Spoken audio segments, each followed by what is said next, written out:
안녕하세요. 로아벨입니다. 오늘 본격적인 재테크 첫 영상인데요. 제가 3년도 안 돼서 자산을 3배로 줄인 이야기를 해보려고 합니다. 보통 재테크라고 하면 돈이 많은 사람들이나 한다고 생각하시잖아요. 저는 지금부터 당장 해야 한다고 생각하거든요. 그리고 이 과정이 정말 중요해요. 앞으로 여러분의 1년에서 2년이 정말 중요한 시기예요. 제 경험을 토대로 5가지를 한번 소개해 보려고 합니다. 첫 번째, 이게 가장 중요합니다. 재무 목표를 정하는 거예요. 재테크 방법은 정말 수십 가지가 넘어요. 하지만 이 재무 목표가 없으면은 하다가 현타가 제대로 올 수 있어요. 내가 힘들게 번 돈인데 돈이 어디에 쓰일지 목적도 없다? 이건 마치 내비게이션 없이 부산에 가는 것과 마찬가지입니다. 모든 것에는 결론이 있지만 그 결론까지 가기에는 과정이 당연히 있죠. 어떤 분들은 재무 목표가 내 집 마련일 수도 있고, 어떤 분들은 파이어족을 꿈꾸는 노후 자금일 수도 있고요. 무조건 거창하지 않아도 괜찮아요. 전기 자전거 마련일 수도 있고, 내가 번 소중한 돈으로 창업자금 또는 가족 여행을 가는 것이 될 수도 있습니다. 또는 투자할 시드머니를 만드는 것도 있을 수 있겠죠. 정답은 없어요, 여러분. 하지만 거창하지는 않아도 소소한 재무 목표를 꼭 정해야 합니다. 내가 왜 힘들게 돈을 벌고 있고, 내가 왜 돈이 필요하고, 내가 왜 돈을 모으고, 내가 왜 돈을 아껴야 하는지, 이런 답을 명확하고 정확하게 파악하고 있어야 어떠한 유혹과 방해물이 와도 이겨낼 수 있는 힘이 생기더라고요. 이 재무 목표는 단기, 중기, 장기적으로 세분화해서 하면 좋은데요. 이 목표는 제가 다음에 구체적으로 알려드리도록 할 거고요. 이런 목표가 구체화가 되면 구체화가 될수록 목표 의식이 더더욱 강해져서 돈을 끌어모으는데 더 강력한 힘이 돼요. 재무 목표는 개개인마다 다 다르니까 제가 정해드릴 수는 없는 거고요. 하나씩 부장 깨기 하듯이 목표들을 달성하는 습관을 만들어 가시면 됩니다. 두 번째, 내 자산을 알라입니다. 자신이 아니에요, 내 자산. 나의 자산이 얼마인지 또는 부채가 얼마인지 정확히 아는 분들이 생각보다 없더라고요. 내 연봉 계약서에 적힌 연봉은 알지만 실수령액과 부수입이 얼마인지, 그리고 나의 자산이 얼마인지, 청약통장에 얼마가 있는지, 단순한 소득과 자산뿐만 아니라 개인적인 부채까지 알고 있어야 합니다. 또는 부채가 얼마인지, 이 부채 안에는 개인적으로 빌린 돈과 카드값, 핸드폰 할부 등등이 포함이 되겠죠. 나의 자산을 솔직하게 오픈해야 합니다. 이 과정에서 현타가 세게 올 수도 있어요. 내가 일을 10년이나 했는데 연봉이 3천인데 그럼 3억을 벌었는데 모은 게 300만 원도 없어 할 수 있습니다. 당연해요. 그럴 수 있어요. 거기에서 시작되는 겁니다. 그리고선 위에 첫 번째 재무 목표와 연관지어서 이 자산을 늘리시면 됩니다. 내가 얼마를 벌고 얼마가 있는지, 얼마를 갚아야 하는지를 모르는데 어떻게 제대로 된 재테크를 할 수 있겠어요? 나의 재무 상황을 객관적으로 직시해야 본격적인 재테크 계획을 세울 수 있고요. 또 우리가 원하는 저축도 시작할 수 있습니다. 재테크 생각이 있으시다면 반드시 내 자산을 알기 바랍니다. 세 번째는 바로 가계부입니다. 또 뻔한 소리 하고 있네 라고 생각하실 수 있는데요. 정말 너무나도 뻔한 거 사람들이 잘 안 해요. 알고는 있어요. 하지만 안 해요. 그런 짓은 하지 말아야 했는데. 맛있는 거 먹고 쇼핑할 때는 좋죠. 이런 생각 누구나 한 번쯤은 해보셨을 거예요.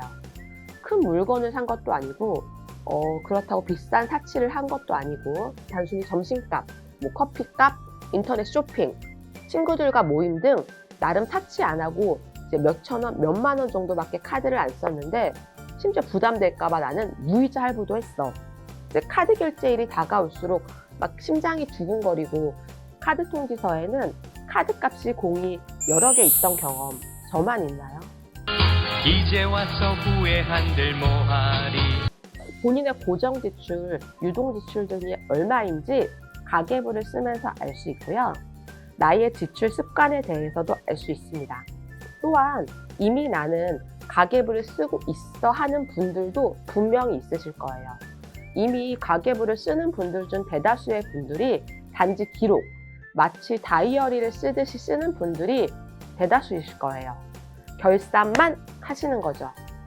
어제 식비 얼마, 이번 주 교통비 얼마, 기록만 해요. 이게 나쁜 건 아닌데 이렇게 하면 가계부의 진정한 의미가 없는 거죠. 가계부는 결산보다는 예산이 정말 중요합니다. 가계부를 쓰는 이유는 내가 이번 달에는 고정 지출을 이만큼 지출을 하고 변동 지출을 이만큼 지출한다. 이렇게 지출 예산을 짜놓고 그 예산 안에서 자금을 쓰려고 노력을 하는 과정이거든요. 또한 이 예산을 알려면 나의 결산을 미리 알아야겠죠. 그건 한 달에서 두 달 정도의 결산이면 내 예산을 충분히 알 수가 있어요.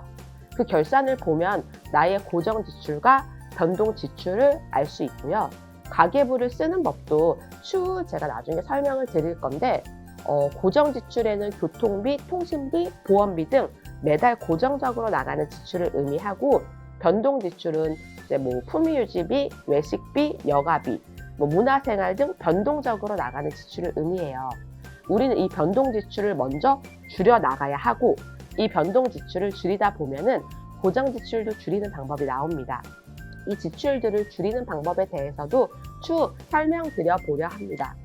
여기서 만약 내가 계획해 놓은 예산이 이번 달에 아직 남았는데 넘어갔다. 그때가 정말 중요해요. 절대 포기하시면 안 됩니다. 위에 첫 번째 재무 목표 달성을 다시 한번 되새기면서 다른 방법을 찾아가시면 됩니다. 비상금 통장을 이용한다거나 이를 좀 더해서 나의 수입을 늘린다거나 아니면 안 쓰는 물건들을 당근에 판다거나 이 역시 방법이 있습니다. 예산을 맞추려는 노력을 해야 해요. 그리고 정말 중요한 건데 피드백을 하셔야 합니다. 나의 식비 예산이 20만 원이었는데 이번 달에는 5만 원이 초과가 되었네. 나의 문화비 예산이 5만 원이었는데 2만 원 지출했네. 잘했네. 이렇게 본인에게 당근과 채찍을 꼭 해주세요. 가계부를 매일 쓰지 않으셔도 돼요. 요즘에는 워플들이 워낙 잘 돼 있어서 카드를 쓰면 바로바로 입력이 자동으로 되거든요. 그럼 일주일에 한 번 정도만 날을 잡고 이렇게 몰아서 쓰시면 돼요. 저는 실제로 편한 가계부라는 어플을 사용 중이에요. 정답은 없어요. 여러분, 하지만 이 가계부를 쓰면서 나의 소비 패턴을 분석을 하시고 그리고 그에 맞는 예산을 계획하고 예산을 줄여나가면서 우리가 저축 비용을 올리는 거죠. 가계부는 절대 결산용이 아니라 예산용이라는 걸 아셔야 합니다. 네 번째, 통장 쪼개기입니다. 자신에게 꼭 필요한 것 2개 정도만 만들어 두셔도 되지만 보통은 통장을 4 종류로 분류하는 것을 추천드려요. 첫 번째, 급여 통장. 급여가 들어오면 고정 지출만 딱 넣어놔야 해요. 고정 지출을 빠져나가는 통장이에요. 두 번째, 소비 지출 통장. 급여의 퍼센테이지, 예를 들어 10에서 30% 정도를 미리 예치를 해두시고 유동적으로 발생하는 부대 비용을 쓰시면 되세요. 세 번째, 비상금 통장. 저는 이게 진짜 중요하다고 보는데요. 인생은 어찌 될지 몰라서 급돈, 급전이 꼭 필요할 때가 있어요. 그러니까 병원 치료비라든지 경조사비, 그러니까 지금 당장은 필요 없어도 급할 때 돈이 필요하면 이 비상금 통장이 꼭 효자 역할을 하게 돼요. 지금 당장은 아니더라도 매달 5만 원씩이라도 차곡차곡 모아서 월급의 2, 3개월 정도는 꼭 비상금 통장에 쟁겨놔야 해요. 그리고 마지막으로 네 번째, 재테크 통장.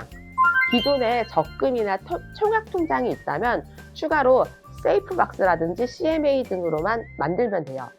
연간 2% 정도 이자를 받으실 수 있고 수시로 입출금이 또 가능하기 때문에 목돈이 생기거나 모을 때 좋아요.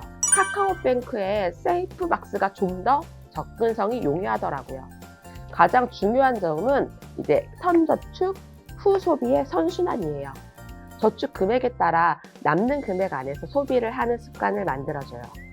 통장을 나누는 목적은 본인의 현금 흐름을 통제하는 데 있어요.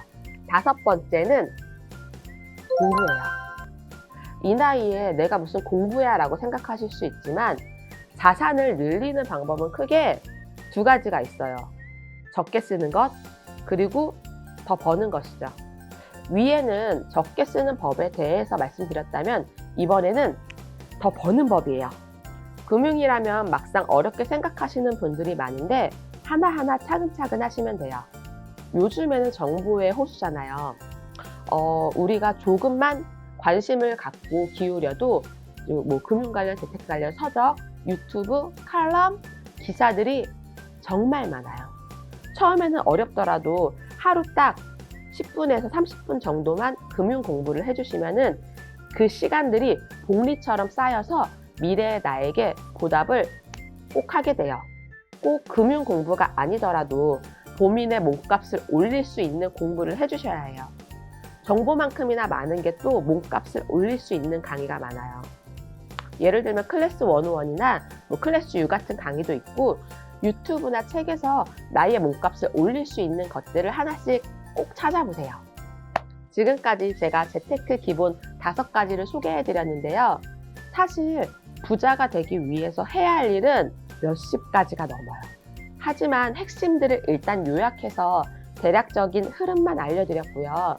앞으로 하나하나 세세하게 쉽게 설명해 드리도록 하겠습니다. 인생의 전체적인 계획과 전반적인 목표를 만들기 위해서는 노력도 정말 많이 해야 하지만 남들이 하는 것도 어느 정도는 찾아보고 따라서 시도를 해볼 필요성이 있다고 생각합니다. 아무 일도 하지 않으면 아무 일도 일어나지 않는 법이니까요. 그리고 많은 분들이 구독을 해주시면은 제가 좀 더 열심히 힘을 내서 컨텐츠를 만들 수 있을 것 같아요. 오늘 제가 준비한 영상은 여기까지고요. 다음 영상에서는 더 좋은 정보를 가지고 오겠습니다. 그러면 구독자님들 모두 부자 되시고요. 저는 다음에 만나요. 안녕.